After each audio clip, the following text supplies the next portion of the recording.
NFL Network's Daniel Jeremiah dropped his mock draft 2.0 yesterday. We're going to take a look at it today. And I mean, the reason I start on Twitter is just so I can click the link. A lot of you are saying I'm flaunting the follow. I didn't even notice that.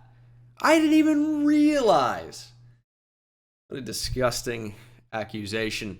Anyway, NFL mock draft 2.0. We're going to talk about some of the interesting picks that were made here in this mock draft, and also the exclusion of a couple of notable players, including James Pierce from Tennessee, Derek Harmon from Oregon. The reason why those are particularly notable is where those players ranked on Daniel Jeremiah's top 50 that we also looked at on this channel already before. So sometimes you got to read into that a little bit.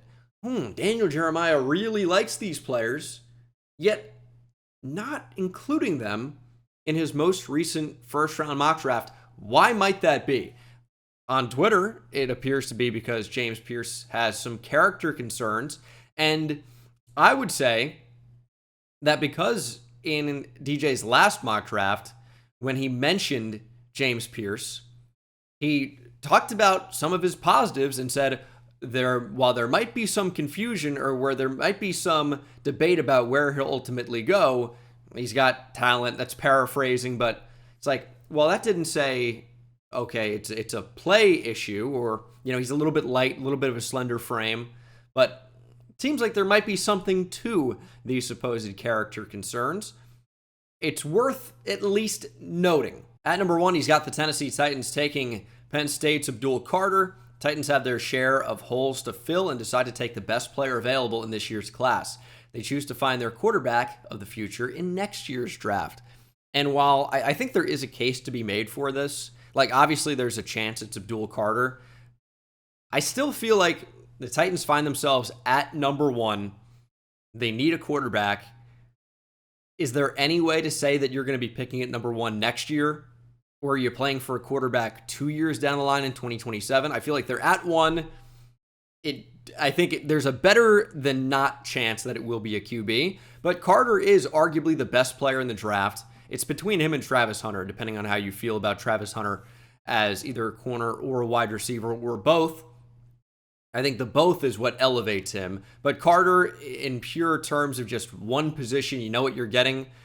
It's hard to argue with this from a positional value standpoint as well. If you want to talk about the upper echelon of positional value, quarterback's clear and obvious number 1.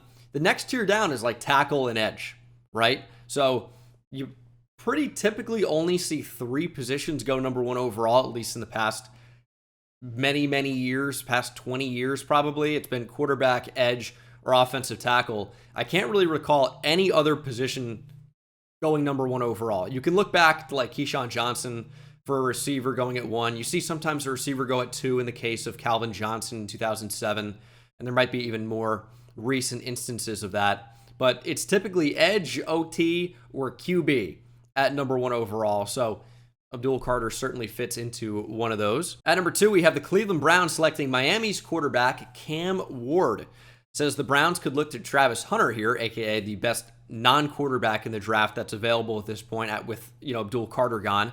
But they need to usher in a new era at quarterback. That's a very polite way to say a lot about Deshaun Watson, who sucks in a lot of different ways.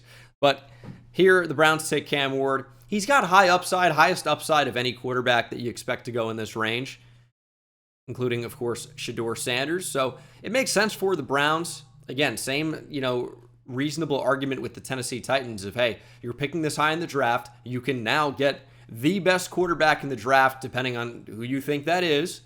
Browns, I guess, in this scenario, get their guy. At number 3, DJ has changed his tune with no more Shedeur Sanders. This time, it's Colorado's Travis Hunter, which I've been saying I think is a better choice for the Giants.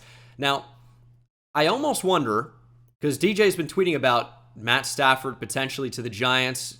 There might be some real action going on there, and I've also heard that as well, is that the rumors are very much real, that the Giants have at least been in contact with the Rams about Matthew Stafford. You can never really know the validity, but from some reputable sources, it's been told to me that, okay, there's actually something here. So You never know. I think a lot is going to happen Combine week. I'll probably be live on Twitch, if not even this main channel, for at least a few days of the NFL Combine. So make sure to come by, subscribe for that, and check out the Twitch. Link is down in the description. Always fun to see that. And you'll hear the in real-time analysis from, Daniel Jeremiah, and you have, of course, some other great guys in the booth, Charles Davis. This is not an ad for the NFL Combine, but it is an ad for me streaming it, potentially. Although I won't be able to have anything except for the actual numbers on the screen. Anyway, regardless of that, conversations happen in Indianapolis. Trades are discussed. Trades are, at least ideas are, introduced. Anyway, could this be kind of hinting that the Giants might be finding another way to get a quarterback, whether or not it's Matthew Stafford or something down the board or another bridge QB in free agency? That remains to be seen. But the Giants do their best to make up for letting Saquon Barkley walk in free agency last year by adding a dynamic two-way player in Hunter. Now, you didn't need to say all that. This doesn't matter. Oh, man. Either way, it is interesting that DJ has Hunter listed as wide receiver corner, not the other way around. He said that he thinks Travis Hunter is a receiver first and then corner. And while I think he can really impact the game as a receiver, great receiver, I think he's an even better corner. And I think it's easier to carve out a role as a part-time receiver than it is corner. But who knows what his role is going to end up being in the NFL. Patriots at number 4 go with the LSU offensive tackle / guard, Will Campbell. There are higher rated players available here on my board, but the Pats need to upgrade their offensive line in a big way. I do agree with that. If they feel like, hey, protecting Drake May is the best way to go about things, Will Campbell, maybe we have a comparable grade to other players in the class. Let's go with the more valuable guy. If Will Campbell works out, you have a franchise left tackle, or I think most probably quite a good guard in the NFL, which it'll be really interesting to see who drafts him. I think there's a non-zero chance that when he's announced on draft night, it's as a guard. So we'll see if that ends up happening or not. It seems like from all these mocks you see from actual people around the NFL, typically Campbell's going higher than expected, but it'll be interesting to see where that ultimately is. Jaguars at number 5 have Michigan's Mason Graham at defensive tackle. This seems like a perfect marriage between need, talent, and fit. Graham is one of the most consistent players in this class. Really solid player. I think a top 5 player in the draft. Great against the run. A surprising quickness as a pass rusher, even if he lacks a ton of power as a pass rusher. Very interesting because he plays violently against the run. But yeah, I think it's a pretty good fit there for Jacksonville. Just BPA, arguably, plus it's a position of need. I've said this a ton of times. In my mock drafts, I went on a complete rant about it the other day about how I actually think it's a very good pick there for Jacksonville. And you don't necessarily need to take Will Johnson with this pick. We'll see where DJ ends up having him. It's not going to be at number 6 or 7 as the Raiders go with Shedeur Sanders, quarterback from Colorado. I wouldn't be shocked if the Raiders decided to wait until day 2 of the draft to address the quarterback position, but I do see Sanders as a good fit in Chip Kelly's offense. Hey, he made Will Howard look pretty good. Will Howard might be a day 2 quarterback because of Chip Kelly there at Ohio State. Shedeur, it feels like, has been a fit to the Raiders for the entire draft year, and here he falls to number 6, but if the Raiders then wait until day 2, could Shedeur Sanders be going to a different New York team in the New York Jets? Who else is a fit? I think the Saints is a possibility. The Steelers would be a possibility there in the early 20s. That's a possibility. At number 7, he's got the Jets taking Penn State tight end Tyler Warren. The Jets ranked second to last in rushing offense last season, and they desperately need another target in the passing game. Warren helps them improve in both of those areas. Yeah, he's a classic, true inline tight end. Has some really fun blocking highlights. Isn't George Kittle or anything, but is a solid overall blocker, I would say. And obviously can really impact the game as a receiver. He's a fun fit to the Jets who could desperately use a long-term tight end upgrade. I know Tyler Conklin's been a fine option, but Tyler Warren is probably the better Tyler for the future for the Jets. And this might be another situation of best player available. right? It's not necessarily a super valuable position historically, but you do see some teams more at the college level than the NFL level, but it's not to say that it's impossible. You do see some teams feature tight end as their main weapon in the offense. The Jets could pivot to something like that with the selection of Tyler Warren. At number 8, it continues to be one of my favorite fits in the draft. Carolina Panthers taking Georgia edge / linebacker Jalen Walker. The Panthers have needs all over the defensive side of the ball and could be an obvious trade down candidate if someone wants to make a move up the board. If they stay put, Walker could be a versatile playmaker for them. He offers enormous upside as a pass rusher. Just an extremely good athlete. Definitely flashed as a pass rusher at Georgia. Doesn't really have a deep arsenal of rush moves and counters at this point in his career. Definitely has unleashed the bull rush quite a bit, but is someone that offers a ton of quickness off the edge. And for the Panthers, I feel like it's a really good hybrid defender for them to bring in. I do like Jalen Walker to the Panthers a lot, and I think he's a top 10 player in the draft. Got to be able to actually develop him. That's going to be the big if. I think the Panthers are a team that has the time to do it. I don't think their rebuild is a year away, but it's the NFC South. If there's ever a division where it could happen, it would be the NFC South. The Panthers could come out of nowhere and win that, but that defense is just so terrible, which is why I feel like it needs to be a top-flight defensive player in this range, and they're going to go with the versatile Jalen Walker. At number 9, the New Orleans Saints go with Marshall edge rusher Mike Green. Love Mike Green. 9 is definitely the earliest I've seen him mocked here, as the Saints ranked third to last in yards allowed last season, so they have to improve on that side of the ball. New head coach Kellen Moore saw the impact of a dominant pass rush can have on a squad during his time with the Eagles. New Orleans selects Green, a very polished and productive rusher. Love Mike Green as a player. It's an interesting thing here because you'd think the Saints' usual body type is a lot heavier than Mike Green. He's only about 250 pounds, but Dennis Allen's gone now. So does their ideal edge actually change here?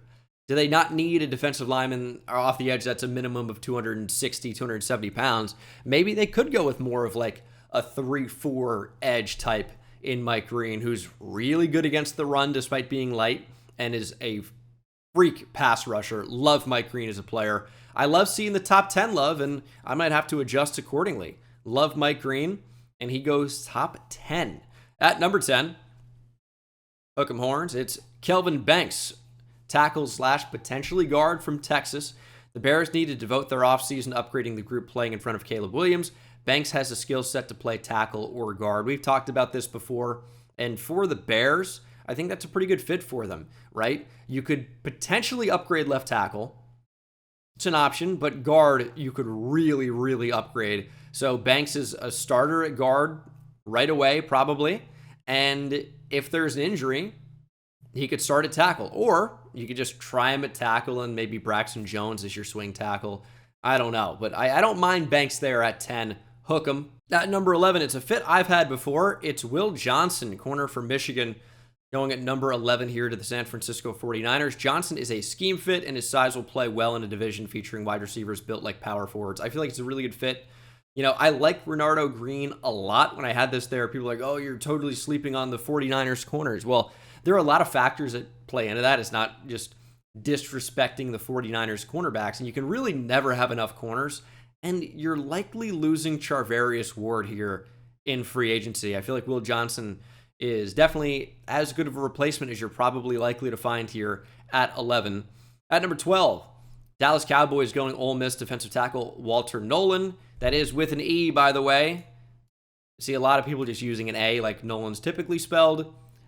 I'm kind of a stickler. I don't know, but I appreciate, spelling correctly. Nolan, in the case of Walter Nolan, is with an E. Anyway, Nolan is a very twitchy disruptor and could replace Osa Odigizua if he departs in free agency. Yeah, twitchy is certainly a really good word to describe Walter Nolan. Super explosive. He is another freak athlete on the defensive line. We see so many of these guys nowadays, and Nolan is just another guy. He needs to be a little bit better about playing, I would say more under control using leverage, not being on the ground so much. But his explosive plays are, just a glimpse of his future upside. He's definitely a super high-end talent in this draft, and I've been saying that for a while. It's good to see Walter Nolan getting some love here. Again, quite high in the draft, but, if you're trying to get Quinnen Williams at 12, not that Walter Nolan is to that level as a prospect, but, this is the type of guy you want to take a shot on. The high upside, pass rush first, 3 tech, which is what Walter Nolan, I think, is going to be. At number 13, Miami Dolphins taking Alabama guard Tyler Booker. Booker was a rock in the middle of the Alabama offensive line and would provide a much-needed upgrade in Miami. Plug-and-play starter at really either of the guard spots, I would say, for the Dolphins. They could upgrade either. It's a pretty bad offensive line in general. Healthy Teron Armstead makes it look better. Good Austin Jackson at right tackle makes it look a little bit better. You have Patrick Paul that you're trying to develop behind Teron Armstead. But the middle of that line is just not great. Center, I don't hate because but when he was at Tennessee, a really, really solid option there at center. Of course, signed with the Dolphins. So I'd say you're probably fine at center, but need an upgrade at left or right guard. Aaron Brewer's cool in the middle, but Tyler Booker is an upgrade at left guard for sure. As we get to another guy that I've connected to a couple of these spots so far, you see a lot of these guys grouped together. Your Kelvin Banks, Tyler Booker, Armand Membu goes here at 14 to the Colts. He's an interesting option because his tape is really good at right tackle, but is another one of these guys that maybe profiles better at guard because of his size. He's like 6'3", but verified 34-inch arms could leave him at tackle in the NFL. And the tape, as I've mentioned, is really, really good. Colts grab him here at number 14. Membu has the tools to play right tackle, and he would be a plug-and-play starter at right guard for the Colts. So they opt to protect Anthony Richardson here.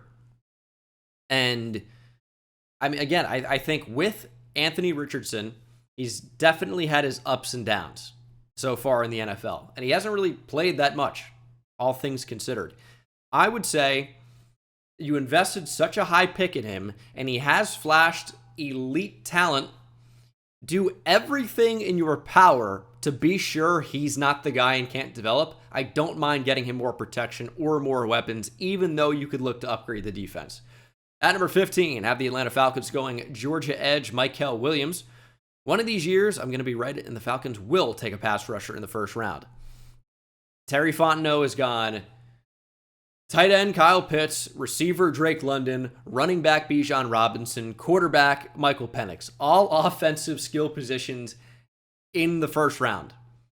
In the second round, it's been a little bit different. You've seen like Matthew Bergeron, you've seen Arnold Ebiketie, you've seen Richie Grant, I think was the second round pick.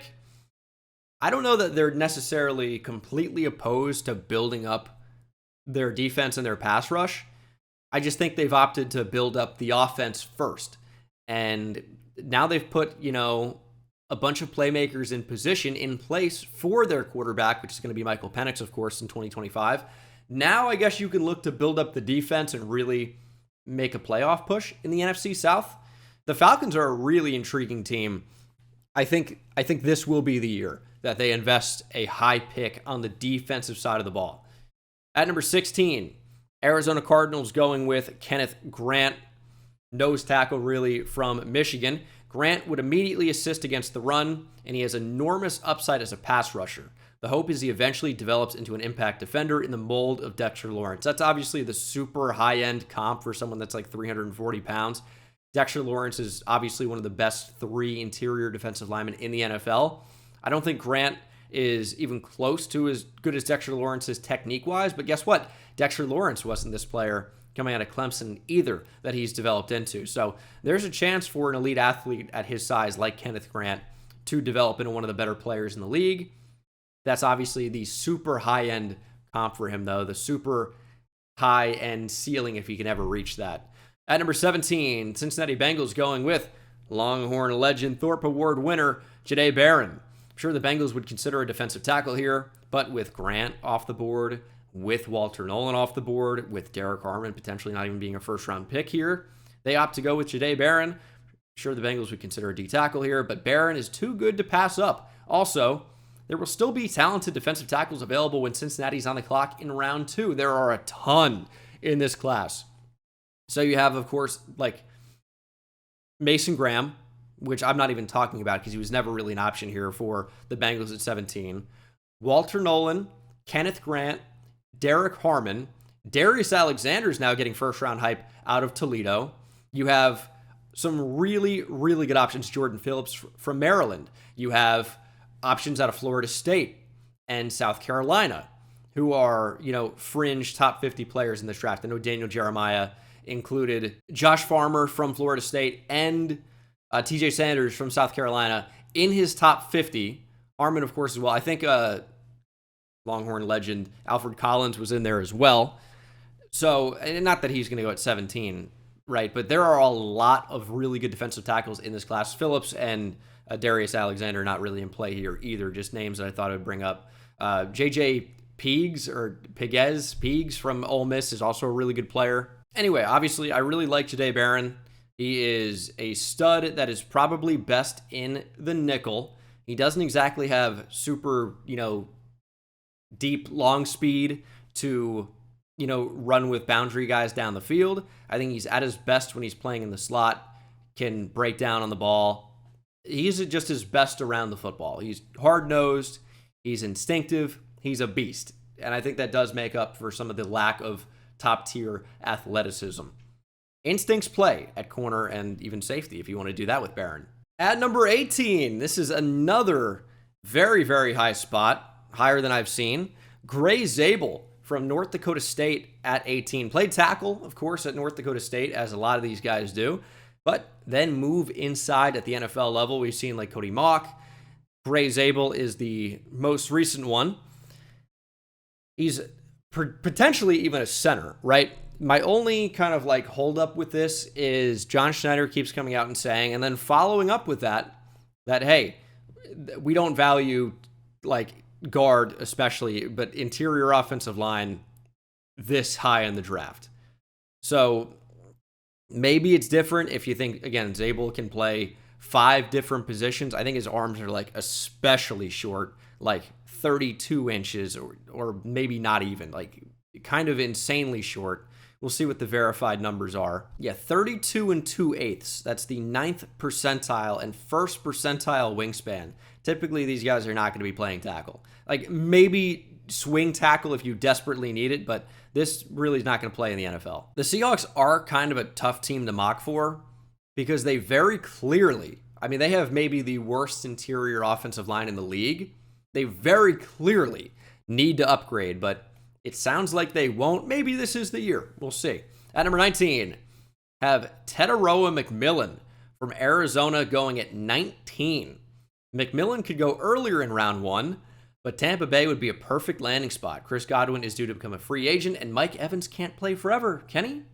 Well, I've actually had this before. A couple months ago, I'm like, what if Teteroa McMillan falls? 19, I think, was the obvious landing spot. That's where the Bucs were at the time. And yeah, if he falls, this is probably his floor, right? Trying to replace Mike Evans, getting a big-bodied receiver in the mix that can actually do a little bit after the catch as well. T-Mac is a really, really fun option. And yeah, if he falls, I can't really see him going much further down the board than this. As we get to the Broncos at 20, it's Michigan tight end Colston Loveland. I've also been loving this fit recently. The Broncos fill a huge need by selecting a tight end with great length, quickness, and big playability. Sean Payton gets his joker on offense. So yeah, not a typical inline tight end the way Tyler Warren is, like an extension of that offensive line that can also be a receiver. Loveland is your power slot, kind of send him out wide even if you wanted to do that. But he's really your receiving mismatch with, size that's too much for DBs typically, and speed that's really tough for linebackers to cover, even though, modern linebackers are a little bit more adept at moving like, some of these super uber athletic tight ends are. Yeah, really good fit for the Sean Payton offense. I think it'd be tough for the Broncos to pass up on Colston Loveland if he's available, and stealing him from the Chargers. In-division rival that need a player like Loveland. I almost wonder if we're going to start to consider trades, could the Chargers jumping the Broncos make sense? I feel like the Bucs would be a team that would be willing to trade back for an edge rusher with a run of them already gone, and potentially a corner when you're unlikely to see corner go in this range. That could be an interesting spot. I might do that once I unleash my first mock with trades. At number 21, wow, it's Ashton Jeanty. The Steelers spent the past 2 drafts beefing up the offensive line. Now they land a top 5 player in the class to run behind it. I do agree with that about Jeanty. I feel like recently we always have running backs falling because that's a running back. It's not a very valuable position. You know, your running back is kind of only as good as your offensive line. We've seen that with Saquon Barkley with what he was able to do with the Giants, and now what he's doing behind the best offensive line in the league with the Philadelphia Eagles. I don't think he falls this far. I've said it. I will continue to say I think he goes a lot earlier. Because if you remember, you know, leading up to the draft, there were mock drafts that had Bijan Robinson in like the 20s, right? Even from some of the top guys. I mean, let's even look at Daniel Jeremiah's last mock draft and see where he had Bijan going. So his final mock draft did have Bijan at 8. Let's see what his mock draft 2.0 had, which is February 21st of 2023, which is the equivalent, right, of the one we're looking at now. This one has Bijan Robinson where? At number 19, right? So I do think it's a similar type scenario where we're going to see Jeanty rise. And Jeanty's on the level, if not even slightly higher than Bijan Robinson as a prospect. I think now with NFL teams running more too high than ever, you're putting more of an emphasis on the running game. I just don't really see Jeanty falling into the 20s. It is possible because it's one of the lesser valued positions, right? But, I mean, I just think he's going to go higher in the draft. I think teams value running back now more than ever. Jeanty is as productive as any running back we've ever seen with great tape to match and against top competition. I mean, he is a phenomenal player. Yes, it's a good running back class, but I think you're going to see a team like Denver, like Dallas, take him, even, you know, the Raiders or the Saints potentially in how the board falls, even the Bears. I don't think Jeanty's falling this far personally. It's a possibility. I'm not saying this is dumb. I personally don't think it's going to be the case on draft night. I've been wrong many times before. We'll see what ends up happening. I just think that running back now more than ever is being, well, in the past like decade, is being valued at that highest level in the last 10 or even 15 years. I think you're going to see Jeanty go fairly high. At number 22, it's another running back. Like, the difference between these guys being one pick is just not, I'd be surprised, right? The LA Chargers go UNC running back Amarian Hampton, who I really like as a player. Maybe my RB3 in this draft. He's a beast. Very close to RB2. It's kind of a toss-up between what you actually prefer. I like Caleb Johnson a lot. I like Amarian Hampton a lot. It's not the third running back off the board in this draft, by the way. But the Chargers go with Hampton. The Chargers desperately need to give Justin Herbert more offensive firepower. Hampton would hit a lot of home runs in this offensive system. And he's not even really a home run hitter as much as he is like a doubles guy. And that's valuable, of course, if you're a baseball fan. Home runs are big too, and I'm sure you'll hit his fair share if you want to talk about long runs. But he's an in-between-the-tackles power runner with some good shiftiness in the hole as well. So, fun player, really, really good. And the Chargers, we know Greg Roman, Jim Harbaugh run the damn football. There's a weapon for the Chargers offense. Packers at 23 go with Ohio State offensive tackle Josh Simmons, who I keep wanting to mock higher and higher and higher. Here he goes at 23. Simmons is coming off of a knee injury and a big one, but he's as gifted as any offensive lineman in this class. He also has the tools to play multiple spots in the O-line, something Green Bay has always valued. I mean, purely on a tape perspective, he might be the best tackle, true tackle in this draft. He might have like the tools to play multiple spots in the O-line, but this is a tackle. Whereas you can look at a lot of these tackles in this draft and say, it's probably a guard. Simmons is a tackle, and there's not really a thought, in my opinion, about moving him around. He's got the size. He's got the athleticism. How will he bounce back after a huge injury? And That'll be interesting to find out. We'll see if the medicals look good at the combine. We'll see what his recovery ends up looking like. I don't know what the deal is with Josh Simmons, to be honest. We're going to find out. But in terms of tape, Simmons is as good as any tackle, if not better, in this entire draft. The Packers could use an upgrade at left tackle. I think Rasheed Walker is a good swing tackle. There's value to that. And maybe you could even slide inside to play guard as well. But if you look at Simmons at left tackle in this scenario, Jordan Morgan, Elton Jenkins, Zach Tom at right tackle, and then figure out center of the future. I don't know that it's going to be Josh Myers. I don't think so.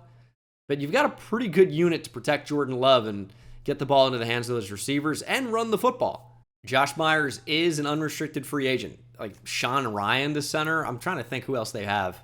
Yeah, there's honestly not much. But it's back-to-back Ohio State players, actually 3 in a row. The Vikings go with Travion Henderson. The Vikings have had an up-close look at what a dynamic runner can do for an offense that also features a loaded passing attack. Jahmyr Gibbs in Detroit. Minnesota finds its own running back weapon in Henderson, with Aaron Jones headed for free agency. It's a good fit for them, really. Henderson is an awesome blocker. Honestly, one of the best pass-blocking running backs in this draft. Extremely valuable. I mean, that gets you on the field, right? He's a good receiving threat, and he's got absolute home run speed. There's a lot to like with Travion Henderson. I just worry about the workload with him, like how many carries, how many touches are you actually going to entrust to him? But he's a fun player. I like Travion Henderson a lot. It's a really good running back class. Henderson is among that top group, with Genty, Hampton, Caleb Johnson. Henderson's right there. Quinshon Judkins is good too. I mean, and then down the board, you have so many good running backs. I mean, they might not be threats to even sniff the first round, but DJ Gittins is really good. Vachel Tutin is really good. I like Damian Martinez from Miami is going to have a role, I think. And same thing with Taj Brooks. There's so many running backs that are at least not only starters in this draft, but role players as well in an offense. If you need a running back in some capacity, take a running back in this year's draft. It will make your team better. Not necessarily in the first round, somewhere, but Henderson goes here at 24. I could see him being super productive as a feature back, but is he going to be your goal line short yardage guy? I don't think that's really his game, but we'll see. 3 Ohio State players in a row. It's Emeka Egbuka, another one of my favorite fits in the draft right now, just connecting Ohio State receiver to Ohio State quarterback. Former teammates. Egbuka teams up with CJ Stroud. Abuka's professionalism and dependability would be a perfect fit in Houston. Yeah, I mean, he's really solid as a receiver. Good hands, good route runner, good after the catch. He's kind of like the jack of all trades type of guy. Emeka Egbuka is definitely a solid option.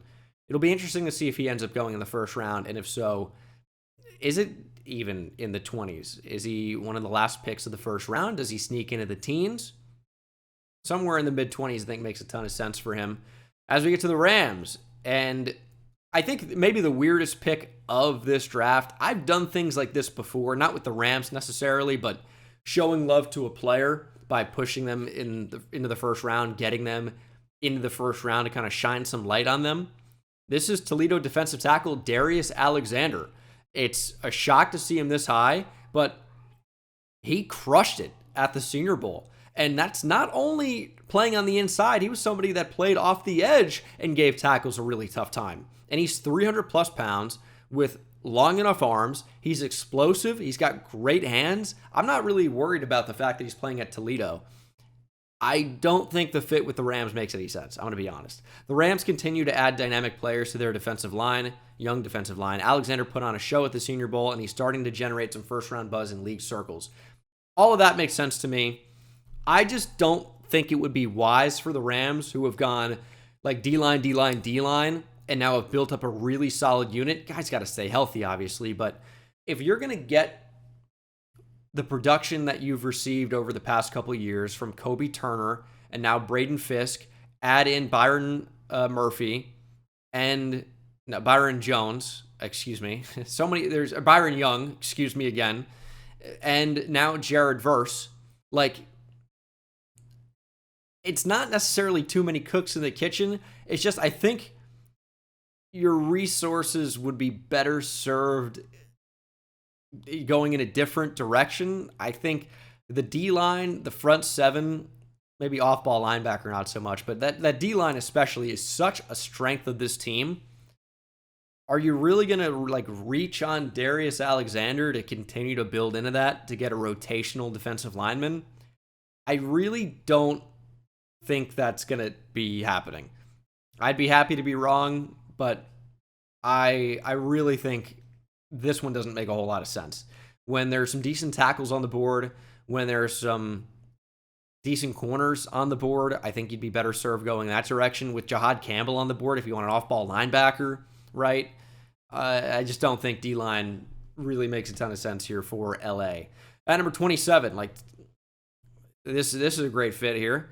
I think he's going to go a lot earlier, and I think if the Rams were going to take anybody, Stewart would make more sense on the D-line than Darius Alexander. But here's Shamar Stewart at 27 of Baltimore. Stewart just feels like a Raven to me. He's big, explosive, and disruptive. The production will come.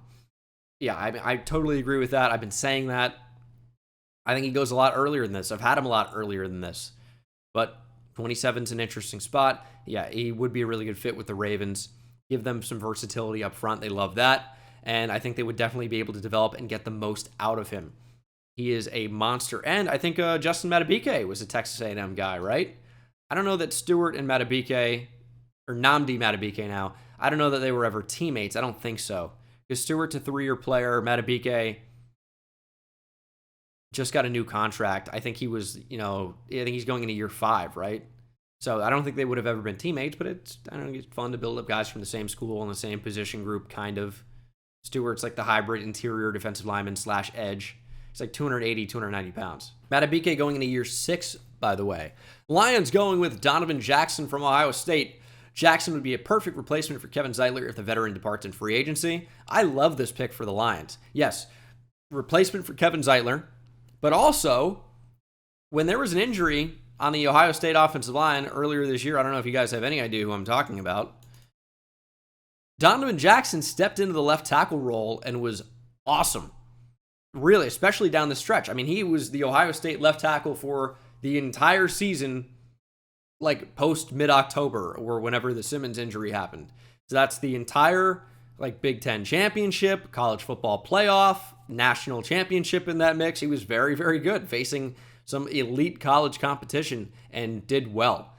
So he's got a chance here to be a first-round pick, and you have a guard that could play tackle if there's a need, if there's an injury.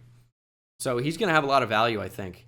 At number 29, the Washington Commanders going with Alabama linebacker Jahad Campbell. Yeah, one of my favorite players in the draft as well, as I've been saying. I believe you'll see some teams work him out as an edge rusher this spring. I've said that as well. When he's allowed to rush, he flashes elite potential. Yeah, recruited as an edge rusher at Alabama, 5-star edge prospect that had a breakout season this season as an off-ball linebacker that is big, explosive, and can drop into coverage. He's a great blitzer up the middle, but can drop. And I think at like 6'3", 245 pounds, yeah, you have some potential off the edge as well. He's explosive, and he's got NFL like edge size. If Mike Green's going to be off the edge, if Jalen Walker's going to be off the edge, Jahad Campbell totally could be as well. But offers you, a decent like chase linebacker as well. It'll be interesting to see what his role ends up being. We'll see if he can stick at Mike or not. I don't know if he's an NFL Mike linebacker, but I'd like to think he's athletic enough too. It's just, how is he going to develop as like a field general, right? As, how is he going to develop in the mental part of the game? Because linebacker, it's about reading your keys, diagnosing earlier, and then using your athleticism after you figured out what's going on. Buffalo Bills at 30. It's another Longhorn legend. Transfer from U of H. It's Texas receiver Matthew Golden. The Bills have needs on defense, but this is strictly a value play. Golden would be a perfect fit with Josh Allen. I love Matthew Golden. Great route runner. Doesn't drop the ball. Good after the catch. Especially good value as a returner from what you saw at Houston. He's got a ton of value. And I think the Bills kind of look to complete their receiving core with the addition of Matthew Golden. It's a fit I've had quite a lot as well. I think Golden's in play really as the second or third best receiver in this draft. He's a really good player. Kansas City Chiefs go with Josh Connerly from Oregon. The Chiefs must address the left tackle spot in free agency or the draft. In this scenario, they find a match in Connerly. Yeah, you look at what their offensive line did in the Super Bowl against the Eagles, it was pretty bad. Joe Tooney can't be playing left tackle. Even though he's a great guard, great offensive lineman, it got exposed in the Super Bowl. And that was not their only problem, by the way, but we'll see. Eagles at 32 go Malachi Starks from Georgia because, of course, it's another Georgia player to the Eagles. The Eagles add another versatile piece to the secondary in Starks, who joins the Georgia North All-Stars in Philadelphia. I think he's like a fringe top 5 player in the draft. His 2023 film was so awesome. I know 2024 wasn't exactly to the same level, but man, I love Malachi Starks. And the Eagles add another just amazing DB. This would be very scary. Although I think they probably opt to upgrade the trenches. Also, if Luther Burden's on the board, I feel like that's a pretty good fit for them as well. Derek Harmon. They choose to completely ignore that for Malachi Starks, and it's tough to complain when he's like that level of talent, in my opinion. But for Daniel Jeremiah, who had guys like James Pierce high up on his top 50, and Derek Harmon, I think was in the top 20 or fringe top 20 in his top 50 prospect rankings. You don't see James Pierce in here. You don't see Luther Burden. You don't see Derek Harmon. Are there any notable players in his top 50 that did not get into the first round? Campbell got in there at the end. Kenneth Grant was in there. James Pierce at 20 was not in the first round. Again, like, is there off the field stuff? Apparently, well, I'm not going to speculate, but that's the rumor right now, and was not included in the first round. And a lot of mocks I've seen from the NFL people have had him way down the board. We'll see. Nick Emanwari was also not a first-round player. It's tough to fit in a safety, especially if Malachi Starks was not off the board. I love Emanwari, though, as a player. He has such great speed to carry routes vertically, which I think, if you're thinking about the, sub linebacker guy, you're thinking about, okay, he's a safety that's just too big to be, or that's too big to be a deep half type safety, but too small to be a linebacker, can't shed blocks at that level. I think he's got enough athleticism to play in the secondary and be fine. He is great near the ball, though, but he's a ball hawk. He's a really fun player. Not in the first round. 3 in a row now. Derek Harmon, not in the first round. Mike Green at 9. Harmon, not in the first round in this most recent mock draft. I've talked to people about Harmon as well. I like him as a player a lot. He's not going to be a top 10 guy for me or close to it, but it's like, what's his ceiling as a player? That's the thing. It's like, is he ever going to be one of the league's best? Maybe not. That kind of seems to be the sentiment, but he could be a solid player. Do you take a player like that in the first round, or do you wait on them? I like Harmon. I think he ends up being a first round pick, but we'll definitely see. Golden got in there. Nolan was a lot higher. Stewart got in at the end. No Ezeraku. He's got Simmons down the board here. Of course, no Luther Burden. Starks just got in. He's got Quinshon Judkins at 34. Taylor saw Travion Henderson get in a little bit earlier. Connerly went in the first round. He's got Sawyer at 40. No Azariah Thomas, who I pretty consistently mock inside the first round. Obviously, no Benjamin Morrison, no Maxwell Hairston. Marcus Bowe, I think, is going to be a name to watch as somebody that could sneak into the first, to be honest. Gray Zabel went at 18. And then Alfred Collins was number 50. So very interesting mock draft 2.0 here today for Daniel Jeremiah. Let me know what you think down in the comments section below, and I will see you in the next one. Take it easy.